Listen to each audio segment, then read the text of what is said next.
வணக்கம். இது தமிழ் செய்தி யூடியூப் சேனல் வழங்கும் ஒரு காணொளி. நடிகை குஷ்பு அவர்களை பற்றி இன்னைக்கு பேசலாம்னு இருக்கோம். நடிகை குஷ்பு அவர்கள் மிகச்சிறந்த நடிகை. பல வருடங்களுக்கு முன்பு நிறைய வெள்ளி விழா படங்களிலும் வெற்றி படங்களிலும் நடித்த ஒரு மிகச்சிறந்த நடிகை. மிகுந்த தன்னம்பிக்கை உடையவங்க. நடிகையாக அவர் மக்கள் மனங்களை கவர்ந்திருக்கிறார். இப்பொழுது அவர் அரசியல்வாதியாக இருக்கிறார் மற்றும் தேசிய மகளிர் ஆணைய உறுப்பினராக இருக்கிறார். முதல்ல திமுக, பின்னாடி காங்கிரஸ், இப்பொழுது பிஜேபி. அவங்க எப்பொழுதும் சர்ச்சைகளை அவங்ககிட்ட இருந்து உருவாகும். அது அவங்க உருவாக்குறாங்களா இல்லை அவங்க பேசுகிறதெல்லாம் சர்ச்சையாகுதா அப்படிங்கிறது ஒரு விஷயம். இப்போதும் ஒரு சர்ச்சையை உருவாக்கியிருக்கார். திமுக அரசை சாடுகிறேன் என்கிற பெயரில் கலைஞர் மகளிர் உரிமை திட்டத்தில் பெண்கள் பெறுகிற ரூபாய் 1000 அவர் பிச்சை காசு அப்படிங்கிறாங்க. நீங்கள் திமுக மட்டும் திட்டலைங்க, அந்த உரிமை தொகையை வாங்குகிற 1,16,00,000 மகளிரை இழிவுபடுத்துகிறீங்க. அது மட்டும் இல்லை, கண்டனங்கள் வந்தோன்னா ஒரு வீடியோ காணொலி வெளியிட்டிருக்கீங்க.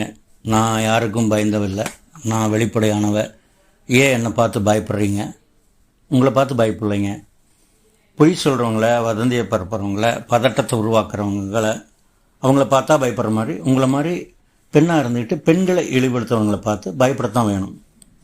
இவ்வளோ வெளிப்படையாக வீடியோவில் பேசினது பதிவாயிருக்கு.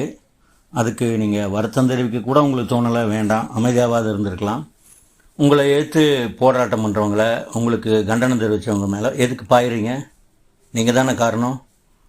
நீங்கள் பேசினது தானே இப்படி எதிர்வினையை கொண்டு வந்திருக்கு. நீங்கள் நிதானமாக பேசியிருக்கலாமே. அது ஏன் உங்களுக்கு தெரியவே இல்லை? பல வருஷங்களுக்கு முன்னாடியே நீங்கள் இந்தியா டுடே கொடுத்த பேட்டிக்கு பின்னால் நீங்கள் தமிழ்நாட்டு பெண்களை பற்றி தவறாக பேசுனீங்க. ஒரு வார்த்தை தமிழ்நாடே திரண்டு எழுந்துச்சு. நீங்கள் பிறந்தது மும்பையாக இருந்தாலும் தமிழ்நாட்டில் பல வருஷங்களாக நீங்கள் குடும்பமாக வாழ்கிறீங்க. ஆனாலும் இத்தனை வருஷமானாலும் நீங்கள் தமிழ்நாட்டையும் புரிஞ்சிக்கல, தமிழ்நாட்டு மக்களையும் புரிஞ்சிக்கல.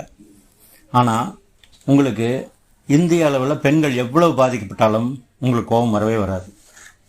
பல வருடங்களுக்கு முன்பு கொடுமைப்படுத்தப்பட்ட பில்கிஸ் பானு வழக்கில் குற்றவாளிகளை முன்கூட்டியே விடுதலை செஞ்சபோது உங்களுக்கு வர வேண்டிய உச்சகட்ட கோபம் உங்களுக்கு வரவே இல்லை. மணிப்பூர் மாநிலத்தில் பெண்களை நிர்வாணமாக சித்திரவதைக்கு உள்ளாக்கி அவங்கள கொடுமைப்படுத்தி அவங்கள அடித்து சித்திரவதை பண்ணி எவ்வளவு மோசமாக நடத்துனாங்க. அப்போ உங்களுக்கு கோபம் வரவே இல்லை. மல்யுத்த வீராங்கனைகள் அவங்க பாலியல் பிரச்சனைக்கு உள்ளாகினாங்க அப்படின்னு அவங்க திரண்டு வந்து போராட்டம் நடத்தினாங்க. இப்போ அவங்க கொடுமைப்படுத்தப்பட்டேன்னு சொல்லி அவங்க போராடுறாங்க. தங்களுடைய பதக்கங்களையெல்லாம் நாங்கள் நிராகரிப்போம் என்று சொல்லி போராடுறாங்க. ஒரு குறிப்பிட்ட எம்பி தான் அதுக்கு காரணம். ஆனால் அந்த எம்பியை காப்பாற்றுறதுக்காக ரொம்ப நாள் வரைக்கும் அவரை நீக்கிட்டு வேணும்னே மீண்டும் அவருக்கு வேண்டியவங்களையே அந்த கமிட்டியில் தலைவராக போட்டதுனால பெண்கள் எல்லாம் அந்த குழுவிலேருந்து விலகிட்டாங்க. உங்களுக்கு கோபம் வரல. ஆனால் உங்களை ஒரு பேச்சாளர் தப்பாக பேசிட்டாருன்னு ஒரு மீடியா முன்னாடி கண்கலங்கினீங்க. உடனே பேட்டி முடிஞ்சதும் சுவிட்ச் போட்ட மாதிரி இயல்பாக சிரிக்கிறீங்க. டிவி கேமரா ஆனில் இருக்கிறது தெரியாமல். இதுதாங்க உங்கள் கோபம், ஆக்ரோஷமெல்லாம். உங்கள் கட்சியிலிருந்து காயத்ரி ரஹ்மான் வெளியேறும்போது கூட உங்களுக்கு கோபம் வரவே இல்லை. என்ன காரணம்? உங்கள் கோபம் நியாயமாக வராமல் செலக்டிவாக மட்டும் வருது. அது மட்டும் இல்லை, நீங்கள் ரொம்ப தைரியமான ஆள் தானே, நீங்கள் பேசுனது சரி தானே, அப்புறம் எதுக்கு நீங்கள் விளக்கமெல்லாம் கொடுக்குறீங்க? அந்த விளக்கத்தில் கூட ஏதோ சொன்னீங்க, டாஸ்மாக்கு மூடனா பெண்கள் அந்த பணத்தையெல்லாம் மிச்சப்படுத்துவாங்கன்னு. ஆனால் ஒரு விஷயம் உங்களுக்கு தெரியல. இந்தியா முழுசும் எத்தனை மாநிலங்களில், குறிப்பாக பிஜேபி ஆளுகிற மாநிலங்களிலும் மது விற்பனை செய்யப்படுகிறதுன்னு உங்களுக்கு தெரியாதா?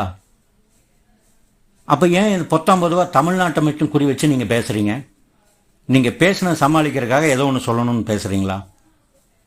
இன்னொரு விஷயம், கலைஞர் உங்கள் தலைவருங்கிறீங்க, அதுக்கெல்லாம் நீங்கள் ஆள் இல்லைங்க. உங்களுக்கு அந்த உரிமையும் கிடையாது. அதெல்லாம் நீங்கள் பேசாதீங்க.